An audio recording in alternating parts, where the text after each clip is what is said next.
Democrats are meeting in Austin, Texas this week to finalize their 2028 presidential primary calendar. The party is expected to approve South Carolina as the first Democratic primary on January 22nd, 2028. The move would reflect a change proposed by former President Biden after he won the state's primary in 2020.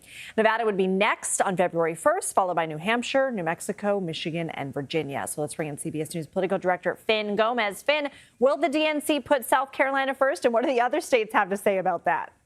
Lindsay, that's certainly where this is headed. Like the DNC Rules and Bylaws Committee, who decided this, they've already recommended putting South Carolina first on January 22nd, and the full party is expected to give that calendar final approval in Austin on Saturday. The argument from Democrats is that South Carolina gives black voters, one of the party's most important constituencies, a much bigger voice at the very start of this process. But there has been real pushback, Lindsay, especially from Iowa and New Hampshire. New Hampshire Democrats argue their state law requires them to hold the first primary, and they've shown that before, Lindsay, that they're willing to defy the national party to stick to that law. Iowa Democrats have also been pretty mad and accused the DNC of becoming disconnected from voters in the heartland. And remember, this is also about who has influence in what is essentially a wide open 2028 race. It's early, but it is.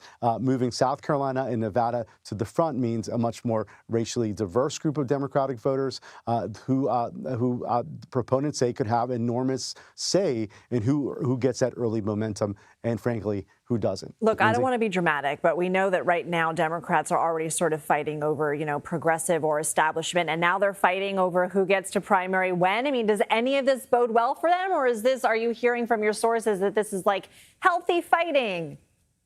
I am hearing from my sources that some of them do say this is a healthy process to determine a more fair calendar, but others are saying we're wasting too much time and energy fighting amongst ourselves when we have to be focused on Republicans and defeating the Republicans, not just in 2026, but 2028, they say. So I think it's sort of showing some of that intra-party fighting in this process now. More primaries next week. What are you watching for?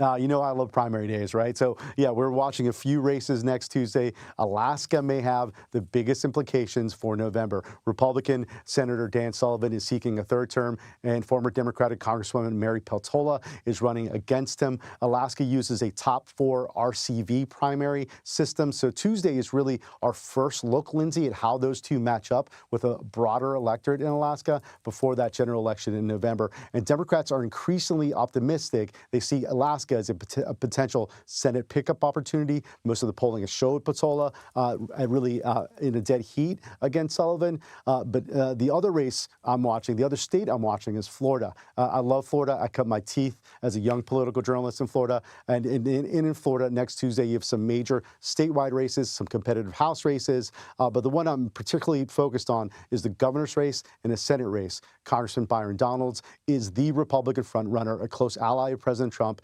He's running for governor, and while Democrats are hoping that former Representative David Jolly can upset in what has become an increasingly Republican state over the last several cycles. And on the Senate side, Democrat Alex Vindman is the frontrunner to take on Republican Senator Ashley Moody. Democrats that I've spoken to are optimistic that Vindman can pull off a win in this race, but it is a tough uphill battle for any Democrat to really win at a statewide level in Florida at this point. Lindsay? Florida. Swifties will know that. Fin Gómez, let's sing it. I love Florida. Let's sing it from now until Tuesday. Thanks.